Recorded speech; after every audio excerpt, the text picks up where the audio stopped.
మదనపల్లి పట్టణంలో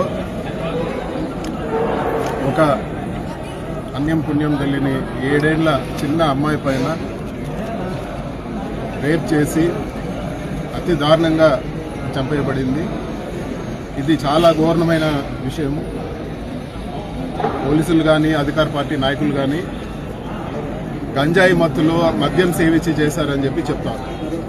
మరి ఈ గంజాయి విక్రయాలను అరికట్టకుండా మీరేం చేశారు? ఈరోజు ఈ విచ్చలవిడి మద్యం అమ్ముతా ఉంటే మీరేం చేశారని చెప్పి కూడా నేను ఈరోజు ప్రభుత్వాన్ని నిలదీస్తా ఉన్నాను.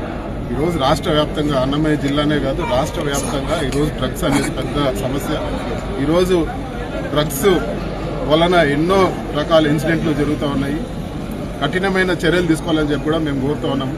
ఈరోజు ఇక్కడ కొంతమంది మీడియా మిత్రులు కూడా చెప్పడం జరిగింది, అధికార పార్టీ నాయకులు ఉన్నారని చెప్పి కొంతమందిని చూసి చూడనట్టు వదిలేస్తా ఉన్నారు, గంజాయి విక్రయాలు విచ్చలవిడిగా జరుగుతూ ఉన్నాయని చెప్పి కఠినమైన చర్యలు తీసుకోవాలని చెప్పి కోరుతున్నాను. ఈ డ్రగ్స్ కానీ ఇలాంటి ఘోరాలు జరిగినప్పుడు ఇవి రాజకీయాలకు అతీతము, ఎవరున్నా కూడా వాటిపైన కఠిన చర్యలు తీసుకోవాలని చెప్పి మేము కోరుతా ఉన్నాం.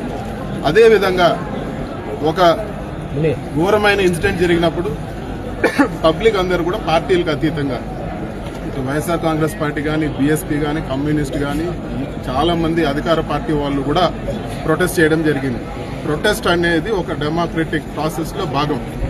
వాళ్ళ నిరసన తెలియజేసేది ప్రతి ఒక్కరి హక్కు. అది అన్యాయం జరిగినప్పుడు ఖచ్చితంగా ప్రజలు ప్రశ్నిస్తారు. దానిపైన కేసులు పెట్టడం దారుణం అని చెప్పి కూడా నేను పోలీస్ డిపార్ట్మెంట్ తెలియజేస్తా ఉన్నాను.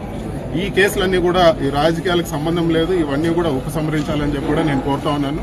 మీరు కేసులు పెట్టాల్సింది గంజాయి అమ్మే వాళ్ళ గురించి, గంజాయి అమ్మే వాళ్ళపైన, డ్రగ్స్ అమ్మే వాళ్ళపైన, విచ్చలవిడిగా మద్యం అమ్మే వాళ్ళపైన మీరు కేసులు పెట్టాలని చెప్పి కూడా నేను డిమాండ్ చేస్తా ఉన్నాను.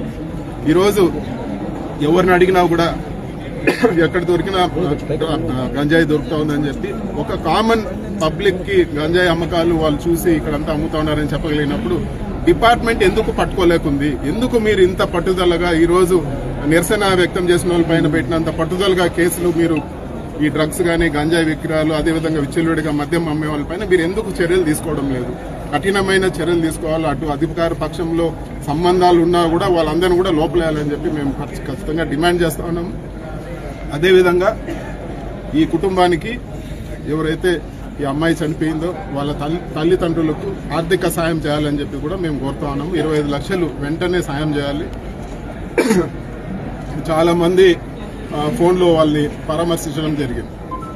ఇవన్నీ పరామర్శలు చేసినా కూడా ఆర్థిక సాయం 25 లక్షలు ఖచ్చితంగా చేయాలని చెప్పి మేము డిమాండ్ చేస్తున్నాం. తక్షణమే చేయాలా. అదేవిధంగా మదనపల్లి వైఎస్ఆర్ కాంగ్రెస్ పార్టీ తరఫున అటు తిప్పారెడ్డి గారు కానీ, నిసార్ అహ్మద్ గారు కానీ బాలిక తల్లిదండ్రులు కలిసి ఆర్థిక సాయం చేసేదానికి కూడా మేము ఒక నిర్ణయం తీసుకున్నాము.